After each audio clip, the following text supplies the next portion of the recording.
the Velocity Podcast, everybody. I've got with me today a very special guest, Mr. Phil Learney. Thank you very, very much for coming on for us today, Phil.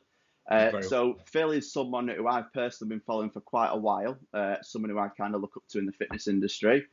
Don't blush too much, Phil, when I'm telling you all this. And he's got some really kind of good ways of approaching how to deal with clients, some really, really good concepts in terms of how he coaches and approaches that concept with his academy, and he kind of gets people through his academy in such a way that it kind of makes them coaches rather than just a personal trainer.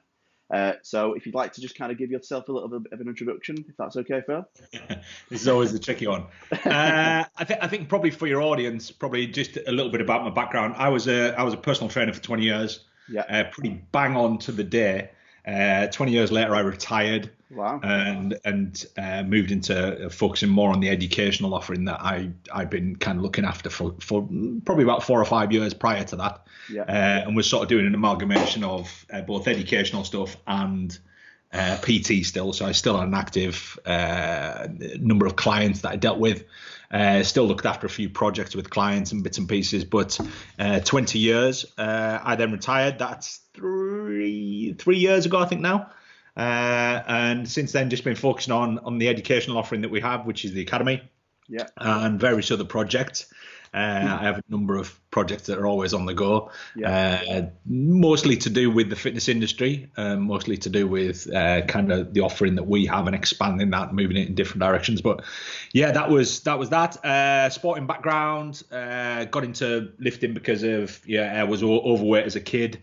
I started lifting when I was about 14. Joined a local gym, grew up in a small town, and that's where my love for it came from. And I wanted to initially, and still to this day, my intent was always just to help people, to guide them in the right direction. Realised very quickly that being a PT was a challenging business with respect to actually making enough money to own a house and various other bits and pieces. So then decided I would help coaches develop their businesses because I'd done very well myself. And that's really where it all stemmed from. So my main role now is trying to improve the quality of coaches' lives by, in turn, improving the quality of the people they serve's lives. Yeah. So that's kind of what our sort of vision as such has always been, really. Yeah. So you touched on the ACA there, which is your Advanced Coaching Academy. And I think it was about 2015 where you kind of came up with that concept and started running it. Well, the concept started a lot longer before that, but yeah, it's about 2015 when we launched. We released it, yeah. So like your vision when you kind of created it back in 2015 to now, has that kind of changed in any way, or is it still the same principle? It hasn't changed. What's happened is we've learned a lot more about the people that we serve, which is the same as with PT. A PT who's starting out. Day one, the problem is they find it very hard to extract the information from their clients to be able to serve them properly because people don't communicate. They're not very open about the things that they need help with. So, it takes a while for PTs to get under the skin of their clients, for the clients to open up and, build that confidence with them, to be able to tell them exactly what they need. And then obviously the idea of the PT is PT needs to service those needs, whether it's through nutrition, coaching, motivation, whatever it might be, guidance in the gym. Yeah. And it takes a while for that to happen. So the same thing occurred, is that despite being in the industry and in the cogs of the industry for many years, I obviously never really delved into the needs and requirements of coaches. I just learned what I needed as a coach along the way and little tidbits of what other coaches needed. So we'd never really at that point really got under the skin of what coaches wanted. So what's happened over the years is we've cultivated our offering to suit more of what coaches require and need to be able to operate the business as well, to be able to coach better, to be able to deliver a nutritional offering that's sound and within the parameters of what they're allowed to do. And that's the way it's gone, really. It's been nurtured better. Yeah. So what we offer now is a more refined version of what we used to. Yeah. The vision has evolved to some degree, but our basic principle of what we're trying to do has always been the same. Yeah. And that is, I talk a lot and use the term quality of life an awful lot. Yeah. And this is something where I've seen a lot of very good coaches come into the industry and leave the industry eventually because they realize that, once reality kicks in, that they're no longer a single girl or guy who lives at home with their parents and is doing PT on the side, is that when it comes to paying bills and mortgage and family and blah, blah, blah. PT just doesn't cut it for the most part. And, it's a very glamorous industry in many respects, is that people will look at it and outsiders will look at it and assume that, it's a very well paid industry because, you might be telling people that, you charge £80 an hour.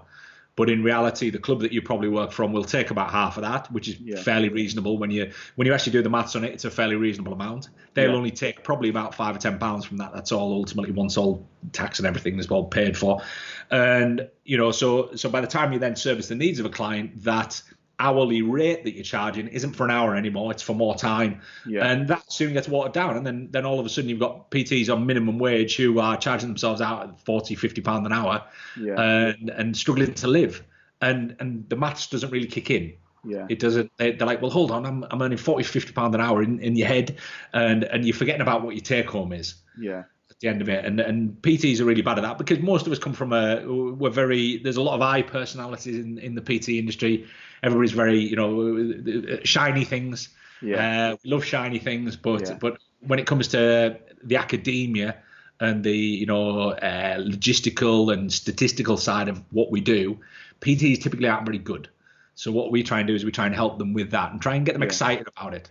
Because numbers are exciting. I was terrible at school when it came to the academic sort of subject. But I embraced all those because I realized that, hold on, the more I embrace the numbers, the more I can actually understand what my audience wants and how my business will grow. Yeah, of course, And I think that's a good thing that you touched on there, where as an industry, there are gaps where, where you might have personal trainers join your coaching academy and you think, well, hang on a minute, there's huge gaps there where actually they need to improve vastly on one area or in another area. You touched on obviously coaching, nutrition, that kind of thing. So for you, I suppose it's kind of a broad spectrum of the type of people that will join your academy.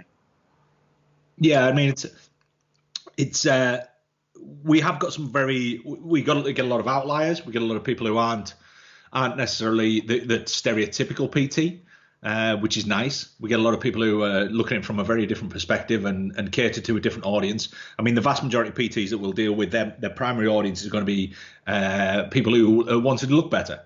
They want to look better. They want to feel better. And again, it becomes a quality of life, but it becomes a almost indirect quality of life improvement in that, I'm a health practitioner. First and foremost, I'm a health practitioner. So everything that I've ever done will always revolve around the health of the individual that I'm dealing with. Now, that health may come from the psychology of how they look. It might come from, so part of my role is to get them to probably embrace a little bit more about how they look and giving them a bit more of a dose of reality as to, in the grand scheme of how probably great they look. And take them away from this media perception of what people should look like. And so part of my role is facilitating that side of things, but at the same time, part of it is also moving them towards where they actually want to be. And being very honest with them and open with them that a lot of these, heavily airbrushed and images we see of people in great shape, they're typically only in that shape for a very short period of time, typically for the photo shoot that you've probably seen them in. So it's putting that reality out there and being able to help people understand that and probably put a little less pressure on themselves. So again, quality of life, it's as much psychological as it is physiological. I think that's a huge thing as well, what you've touched on there with the social media, because social media year on year, it's just getting bigger and more people using it, more people are accessing it, more fitness influencers, if you like, are kind of using those platforms. And it puts the ideal and idea in people's heads that that's the way that people should look. When in reality, like you've just hit the nail on the head there, they look that way for a very short period of time. The photos are photoshopped.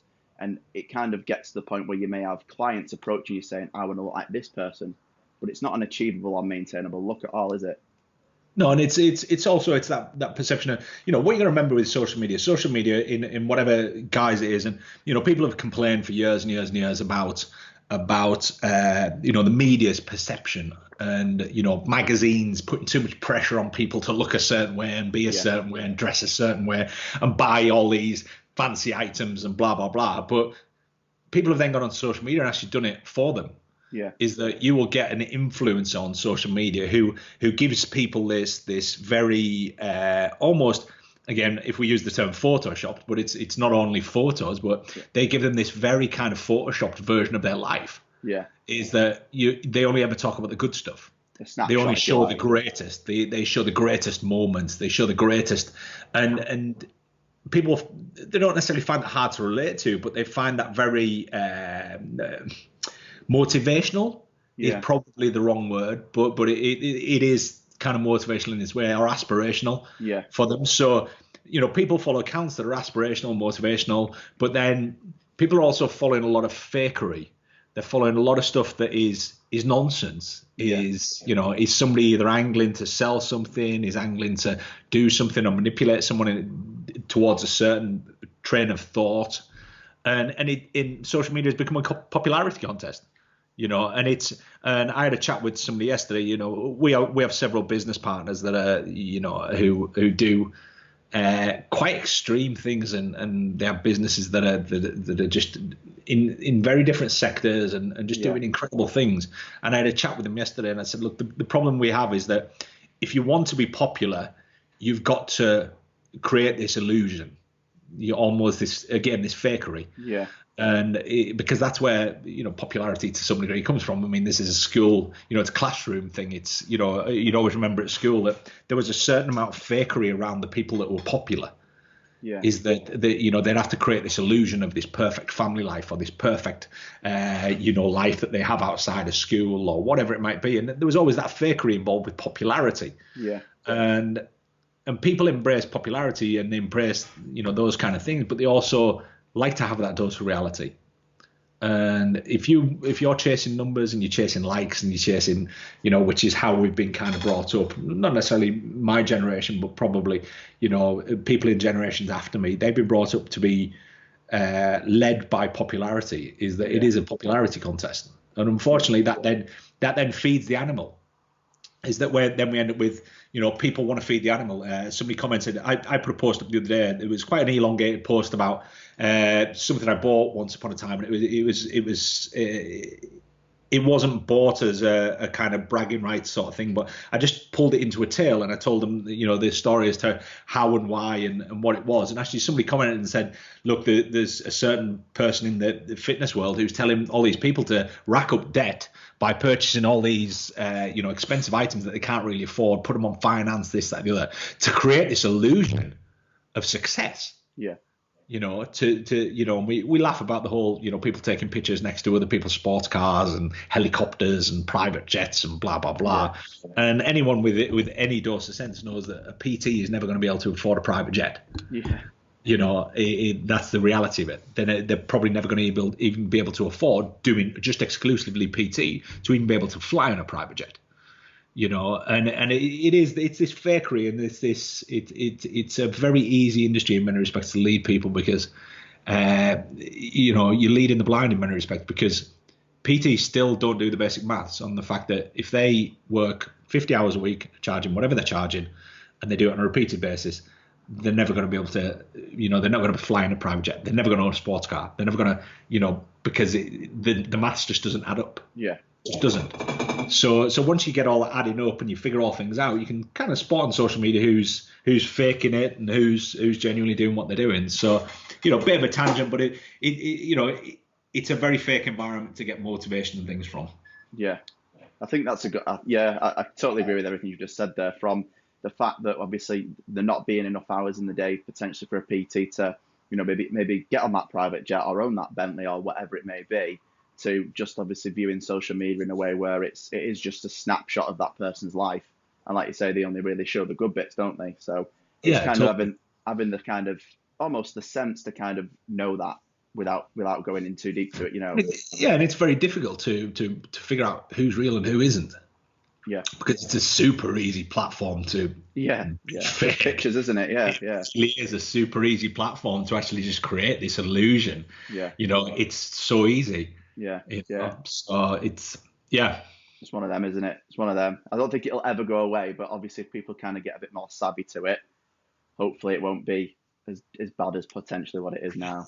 But we'll see. So I wanted to talk a little bit about what we do, Phil, if that's okay. So.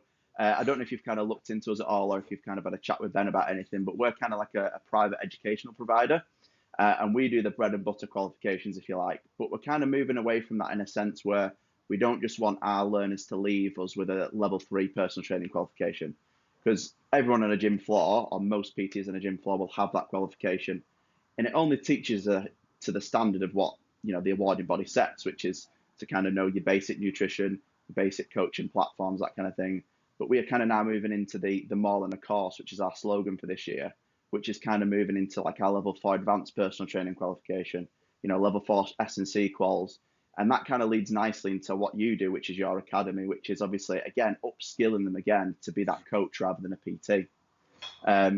So it's kind of interesting how the industry is changing, in the sense that your level 3 almost is kind of, it's your entry level now. You kind of need to know more, and people want more than just that hourly PT session.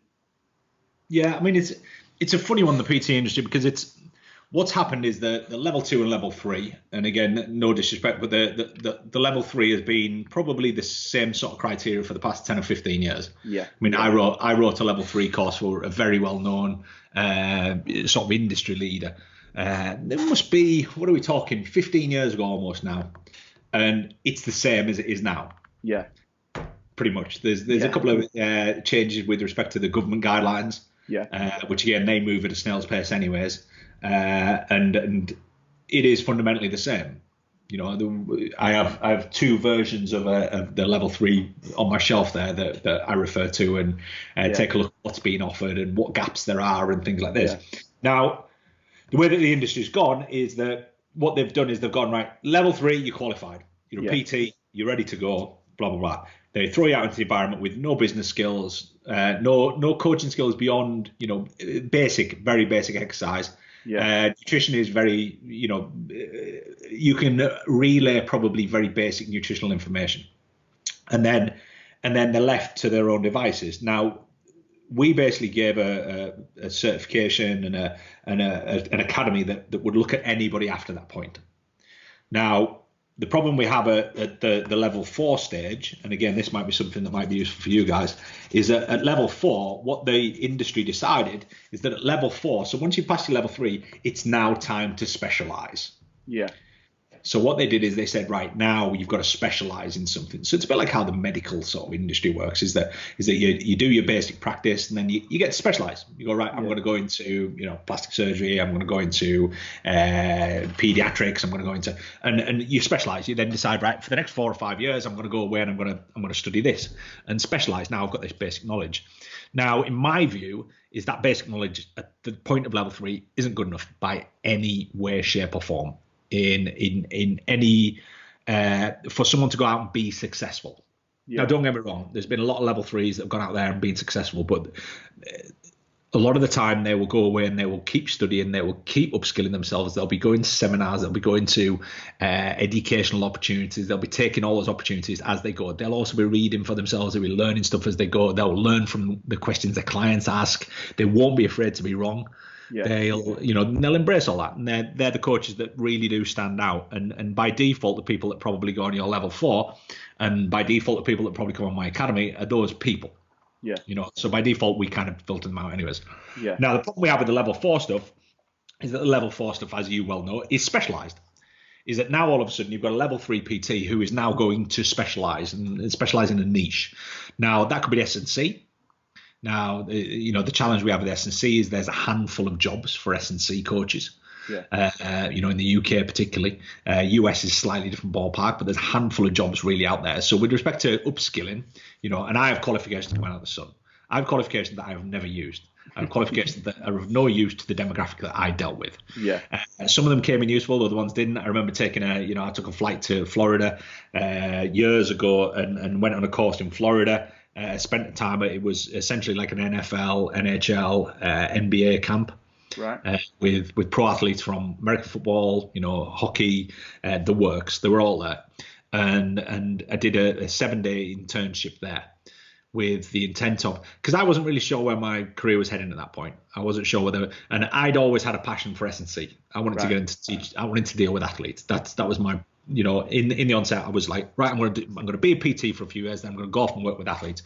And then reality set home in that back in those days, a little different now, but back in those days, there was no jobs. There was no jobs for anybody in S&C. Yeah. because there was maybe 3 clubs, I think, in the Premier League at that point that had S&C coaches. Right. And they were probably getting paid roughly what a PT was getting paid. Right. So they didn't there wasn't opportunity. So at that point was, the cogs started working for me about moving to the US. So, hence why I went away, did this, blah, blah, blah. And I was actually moving to the US when only a few years ago, really. I was actually ready to fly, and sorted out visas, everything like this. And I actually got offered an opportunity over in Mayfair, which I took, which we can maybe get into later. But the problem is when you start to specialize is that you can start to deal with smaller populations. Yeah. Now, the problem is when you start to deal with smaller populations, if you do a S&C qualification, or you do, diabetes, you do weight management, you do all these different things that are often on level 4, back, lower back stuff, you're niching yourself down, which the vast majority of PTs at level 3 level struggle to get busy anyways. So now what they've done is they've now said, right, so now those 3,000 or 4,000 people that are members at my gym, I now no longer cater to. I now cater to only 100 of them or 200 of them. And in the case of S&C, you probably cater for none of them. Yeah. There might be a couple of wannabe athletes, triathletes, things like this in a gym that want a bit of S&C and coaching. And don't get me wrong, this is a massive upskill for a coach. It's a great upskill. S&C qualifications are phenomenal. I did mine, over a decade ago, and it was great and it was fantastic for me. But have I used it? I probably haven't used it that much. Yeah. Have I carved out a niche in that market? No. Did I deal with a bunch of athletes? Yes, I did. I was fortunate to deal with a lot of very, very good athletes throughout my years. Yeah. And because of that qualification, I got that opportunity. Yeah. And did I need that qualification? I don't know. That's a question mark I can't answer. Yeah. But at that point, I had a degree in sport and exercise science, so I was probably more qualified than most PTs anyways. Yeah. So we then specialize, but we're specializing with people that haven't actually got a core business to start with. So what we do is we kind of fill those gaps. I would like to say, and again, I hope I'm speaking in turn here with respect to what you guys do, is that if you take the level 3 that you offer and you take the level 4, we fill in all the gaps that are missing between those 2 platforms. Because what you've got a great qualification, you've got another great qualification. And that's got a lot, I say great, but it's a good qualification, whatever way you look at it, if it's used properly. Yeah. It's a good qualification, but it has gaps. And we know this. Even the people that deliver it, everybody who delivers it that I know agrees with me, it's got gaps. So what we do is we try and go in and we try and fill in all those little gaps and fill in all the cracks. So that's what we're doing. But we're also adding to it a bunch of knowledge that you just weren't taught. So we're teaching you how to run your business. We're teaching you how to get busy. We're teaching you how to pick up clients. We're teaching about all the basics, because if you want to be a good PT, you've got to be practicing your PT. Yeah. So it's a bit like playing guitar, right? If you want to be good at guitar, you've got to practice. As a PT, unfortunately, there is no practice ground. You don't manage to pick up a client and train them at your home before you can then take them in the gym. Yeah. It's not like learning to play the guitar, in your living room and then getting up on a concert stage. You're on that stage the second you're qualified. Yeah. So what's going to happen is that the way this is going to reflect for you is that your rates probably aren't going to be as high when you start out because you're not as good. Yeah. But you're going to learn your craft and learn your trade by dealing with clients. Now, most PTs can't get busy. And they don't know how to because they lack basic social skills. They lack the ability to communicate with clients. Back in my day, it was you were taught that when you qualified as a PT, what you had to do is go and interrupt people midway through the workout and ask them if they wanted PT. Yeah. It was literally that. It was like go up to the people on the cross trainer and just ask them if they want personal training. And guess what they say? No, no, I don't.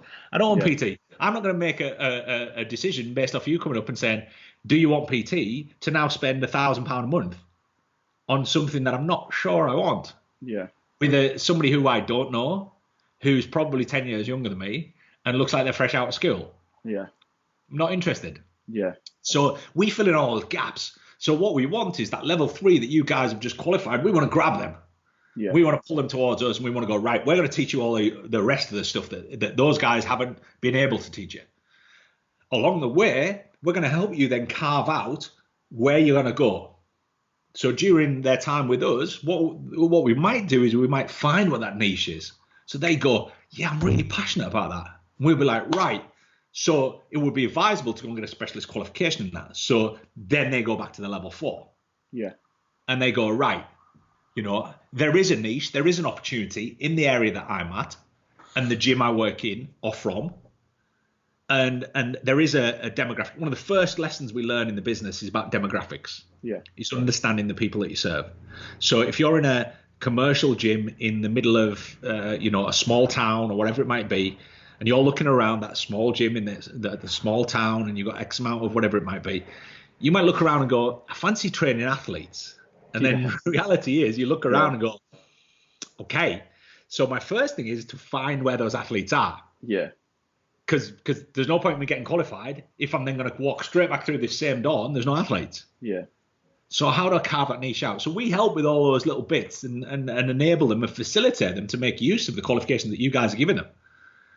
Because otherwise it is just it's a certificate, it's a piece of paper, it's an accreditation, it's what it is. So we're going, right, we'll fill in all those gaps, we'll point you in the right direction, and we'll guide you to, whatever you want to do as a PT. And what we might also do is convince them not to do they might not do the, S&C one. What are the other level 4s you offer? We do level 4 S&C, we do level 4 advanced PT, which is relatively new qualification. And then we've not really looked at kind of obesity, diabetes, lower back pain just yet, because like you say, it's a bit of a niche market. We kind of felt as though the S&C might have more scope because we get asked about it from our learners a lot. And then obviously the advanced 4 PT is just kind of an easy upskill. A lot of our industry love it because they're passionate about it themselves. Yeah. So it's never really a waste. I mean, the time I spent in Florida wasn't a waste. I thoroughly enjoyed it. Yeah. I had a great time. I learned some stuff that I will use in my training forever and a day. Yeah.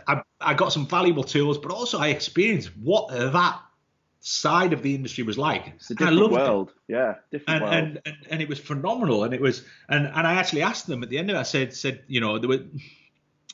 I ended up basically we did a nutritional section to it. And it basically ended up me and the guy, the actual tutor, teaching the rest of the people that were there between the two of us. Yeah. So it was quite cool. And I asked the owner of it at the end of it, I said, look, in reality, how would this work if I wanted to apply for a position?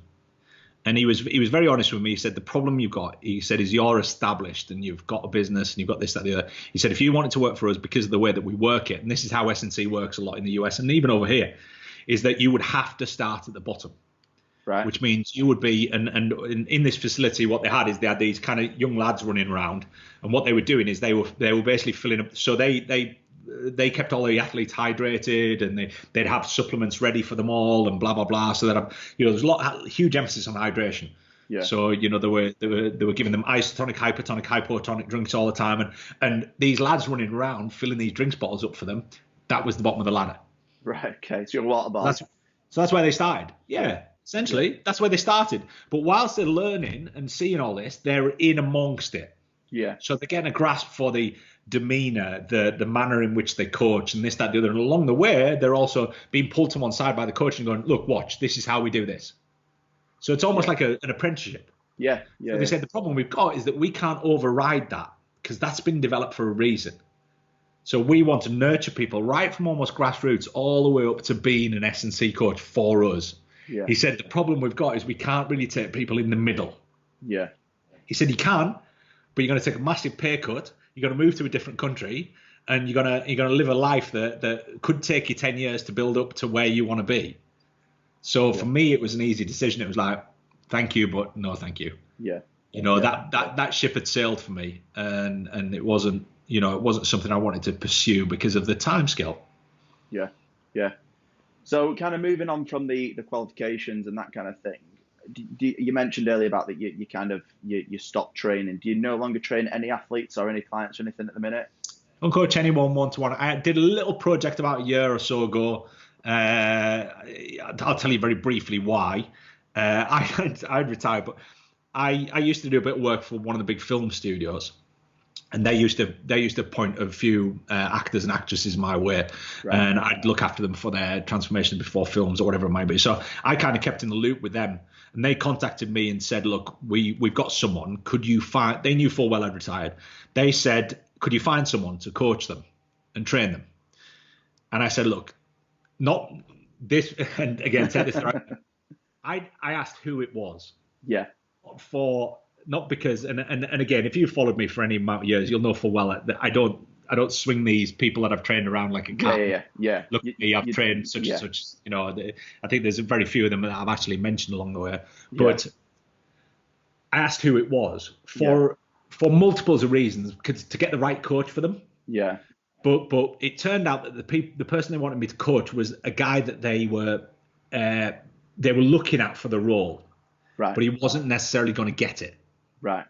But because of the timeline that we were working with, they said, you still need to start working with him now to get him in the shape we want him in for the role that he's gonna get if he gets it.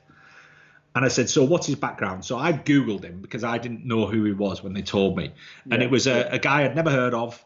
It was a young lad, and this would have been his big break. Right. So had he got this role, it would have been life-changing. Like life-changing. So me being me, I was like, well, I can't give that responsibility to someone else now. I would feel really bad if I gave him to another coach and that coach let him down. Yeah. Because this is a massive opportunity for this kid. And if they get this opportunity, and the last thing I want is the studio to turn around and go, look, you can't have the part because he's not in the right shape. Yeah. Potentially they could have done. Yeah. So I said, look, tell you what, I'll do it, but under certain criteria. I said, you have to put him in a car and you have to deliver him to me. Yeah. So I borrowed one of there's a studio near me that there's a couple of really good lads work from. And I said to the lads, is there any chance I could come down and just use your studio and bring this guy in? And they said, yeah, no problem, whatever it might be. I said, so if you deliver him by car to me every morning over in Kent, I said, I will train him for the duration. So he would come over and I would, the studio is only just a walk down the road from me. So I used to wander down and I actually trained him for a short period of time. In the end, he actually didn't get the role. So I actually ended up doing some consultancy with the studio about the people that did get the role. Yeah. But that was the last kind of thing I sort of took on. And that was more of I didn't want to, not that I haven't got confidence in the coaches I send people to, but it was one of those things where this could be a life-changing scenario for this kid. Yeah. So it was an opportunity. But yeah, for the most part, I don't coach anybody. I do consultancy, I do business coaching, I do, one-on-one stuff, and obviously still do the lecturing and things like that. Yeah. Are you going to tell me what film it was? Aladdin. Yeah. Oh, okay. Interesting. Interesting. Would we not know the name? Is it not a very well-known name, the guy you coached? The lad who didn't get it? Yeah. Yeah, no. I wouldn't share that. Yeah, you'd have to share that. I just wondered if he was in films or anything like that. That's okay. No, he's a stage actor. He came from stage. Right. Right. Okay. He'd been in a lot of productions on the West End and bits and pieces. Yeah. So they consider him because obviously it was. If you've seen the movie, it's a very there's a lot of singing in it. Yes. Yeah. So he was coming more from that background, more singing and dancing and blah blah blah. So that's why I was thought for the role kind of thing. Yes. Cool. So we've touched on it a little bit, but kind of the industry as a whole, I believe, and you can tell me if you disagree or if you agree, is moving or shifting slightly. And it feels as though it's moving away from that kind of 1 hour a week PT session or 2 hours a week. And it's moving more into kind of like a coach. So you're coaching people in the sense that it's not just that one-on-one session. You spend a lot more time either with that client or doing things behind the scenes for that client, if that makes sense. Do you agree with that? Yeah. Yeah. Yeah, but again, I'm not trying to blow my own trumpet here, but I've been doing that for 20 years. Yeah, yeah. And that was the thing, is that the people would always say to me, well, what, explain to me how, I had a waiting list for the vast majority of those 20 years of clients waiting for, and in the end, I could charge whatever I wanted. Yeah. In the end, when I stepped away from the industry, I was charging an awful lot of money for my time. And a lot of that was based on the service. Yeah. Because the level of service dictates price. I always use the analogy of a hotel, right? A 5-star hotel. I can find 2 5-star hotels. And again, this is an analogy you might have heard me use before. I can find 2 5-star hotels. One's £1,000 a night. One's £200 a night. The amenities, that means things like swimming pools, spas, bed sheets, everything. The amenities are identical. So why is one £1,000 a night, one 200? And that's service. It's the level of service that you get when you walk through that door. And PT is a service. Yeah. And people seem to forget this. It's not a product. It's a service. The amenities will play a role. So the amenities come down to the quality of the gym that you're in. Yeah.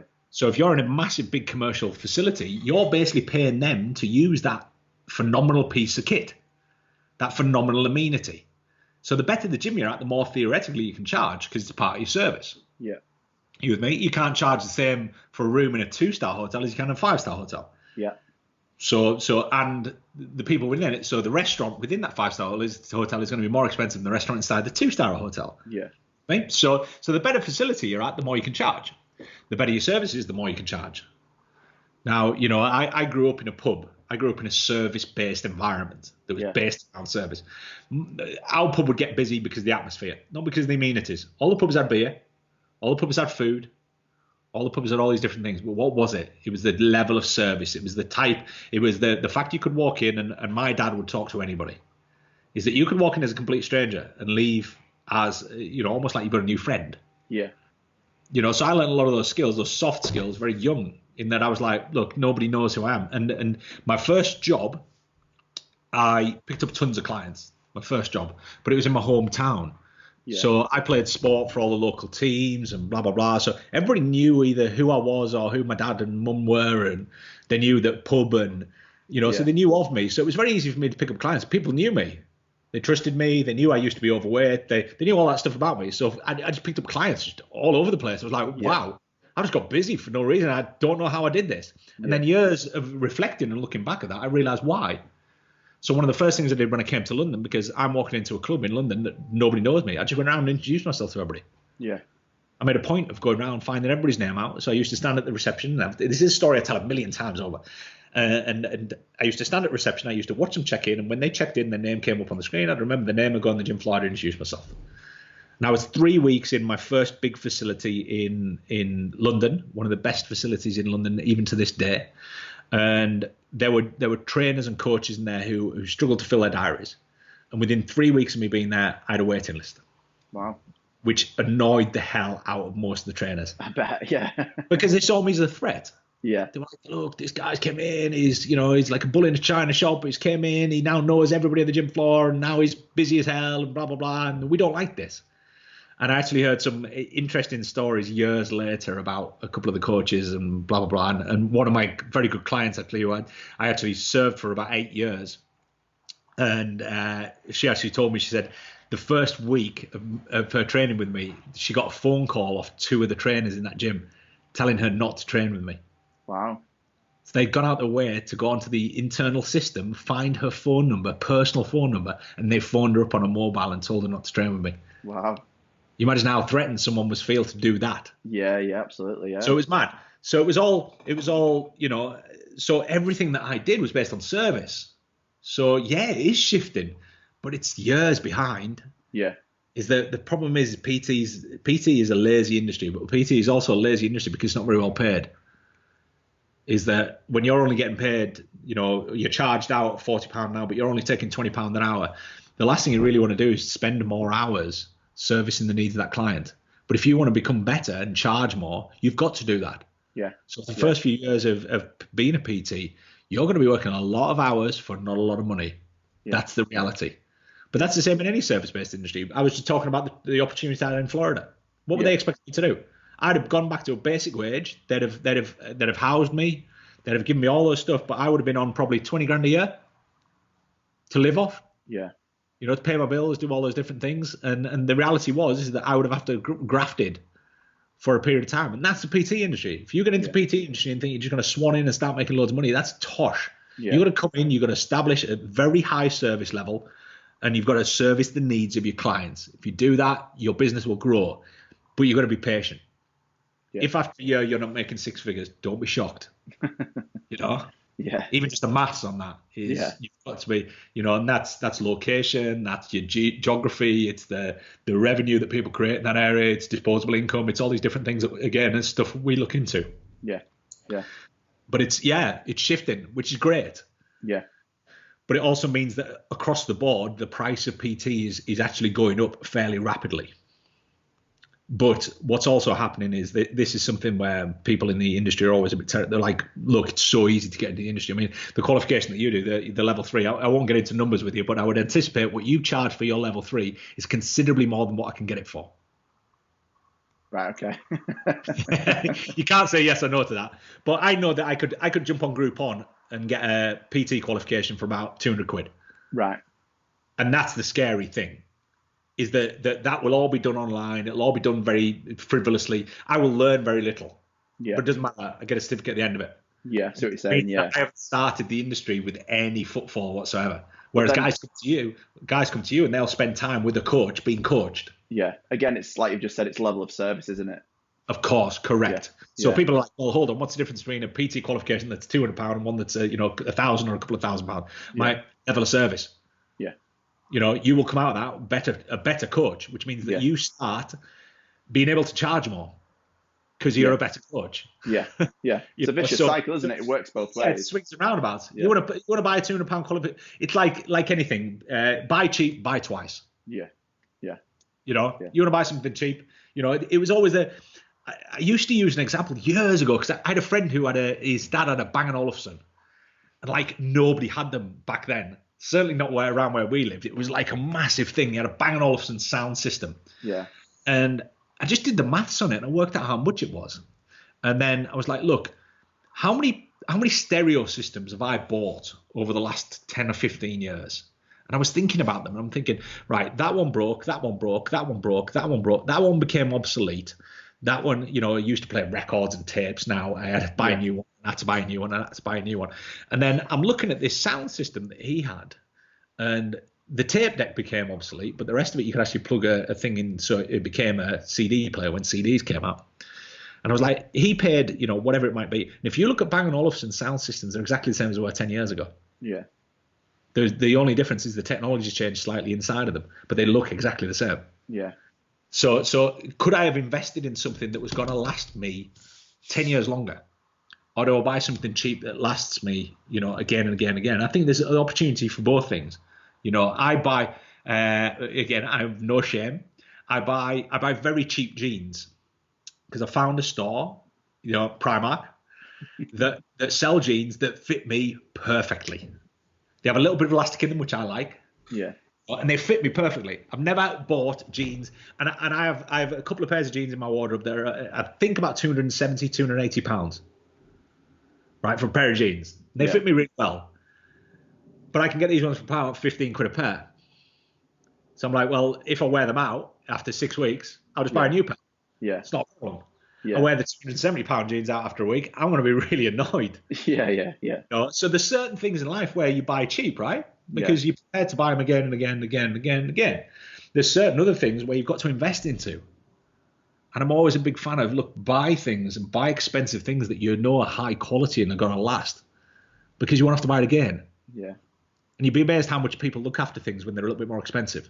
Yeah, it's true. I used to use wallets like crazy.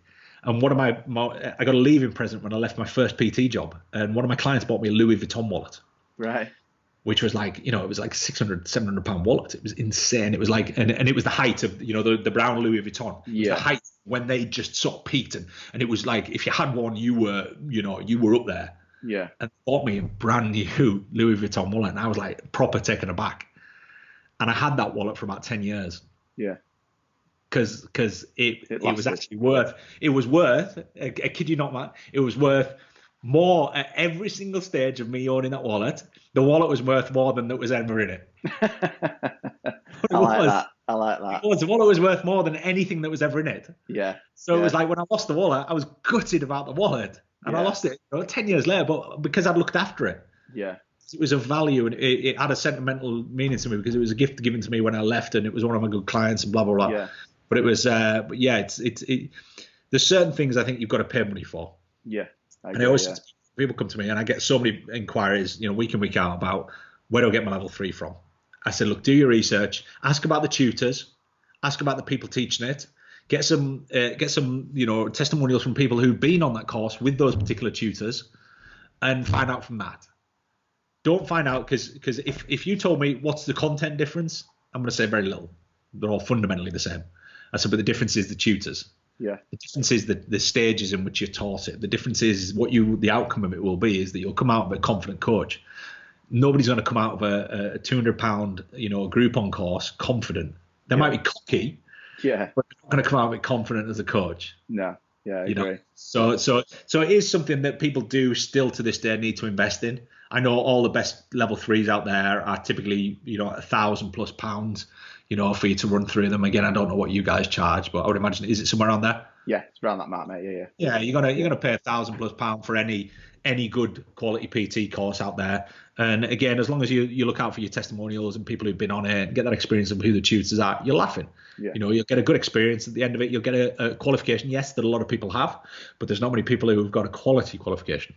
Yeah, that's true. And people say the industry's saturated. No, there's just a lot of PTs. There's very little quality. Yeah. Very little quality, which means if you're good, you will stand out a country mile.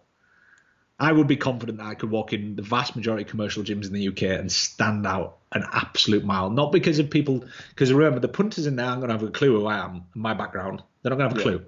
But I reckon I could walk into any of them and have a waiting list within a couple of weeks. Yeah. Confident. Yeah. And shake the place up. Proper shake the place up. Well, like you did when you first moved to London. Yeah, with what's being delivered, and that all it is, it's service. It's got nothing to do with the fact I'm a better coach or anything like that. None of it was ever based off the fact I was a better coach.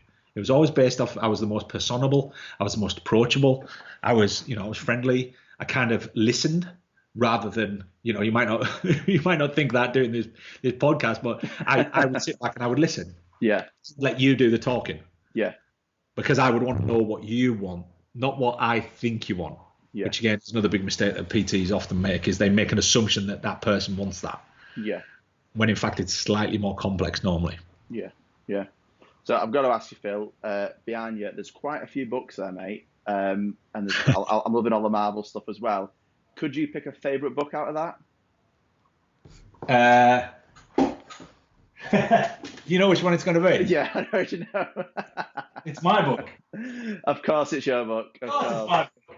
No, that would be my favourite because it's the one I wrote. Yeah, but it's definitely not the most useful. Yeah. There's books in there that I think are absolutely phenomenal. I mean, there's Lyle McDonald's book there, but they're all very specialist. They're all very niche. They're all very, there's where's the obesity one?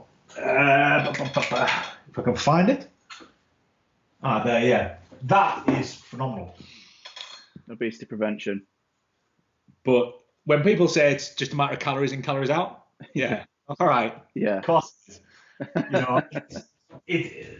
There is a lot more to it than, but fundamentally, when you make that statement, you're not wrong. Yeah. It is. Yeah. But how do you get people to go and approach that and do it? There's some great reads, and some of that stuff is just reference material. Yeah. There's a book on endocrinology, a massive book on textbook of endocrinology. That's a bit of a book, isn't it? Yeah.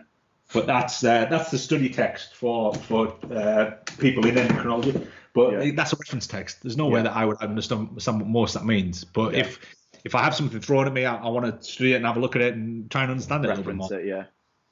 It's way out of my remit. I don't teach endocrinology. I don't, I know bits and pieces about it, and I know the stuff that's kind of relevant to but I know for the most part, anything to do with endocrinology, I've got to refer out. Yeah. But I also like to know what am I referring to. Yeah. A little bit about it. You know what I mean? Yeah. We've got a little bit of a bookshelf, but it's not quite as impressive as that. So I think that's bookshelf goals out there, Phil. I'll be honest with you, mate. That's it. There's not one of them, sadly, but I've got boxes of other ones elsewhere. But some of the other ones, I know it's wrong, but I would probably burn them.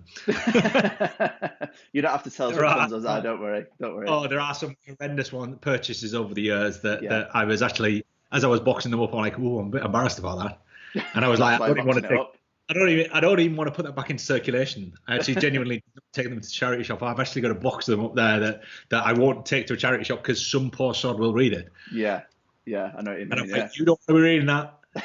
All the quackery ones. I've got all the, because they're all interesting in many respects. I want to know what, like certain diet books. I actually want to know what the deal is here. Yeah.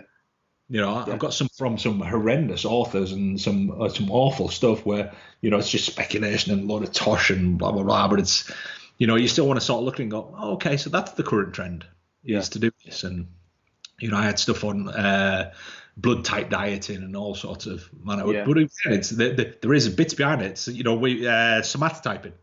I've actually got, I think, on there the whole. There's a few there to find it through. Yeah, it's but somatotyping is all. Don't worry, if you can't find it. Don't worry. Can't find it. But it's somatotyping. Oh, there you go. Carter and Heath, where people talk about endomorphs, ectomorphs. Yeah. See, it was just something that was taken completely out of top context as an industry. So it was, people like, and I used to talk about it a lot in seminars. I was like, look, is there a difference? Well, yeah, there is, but it's not based around, that person needs to eat more of this and eat more of this. Yeah. There's a lot of it is hormonal, and it was actually based around psychology. Right. And there are a couple of nuggets to take from it, but not much. Yeah.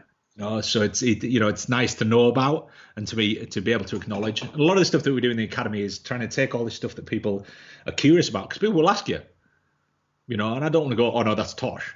Yeah. I want to go, well, there are grounds to it, but based on this context. Yeah.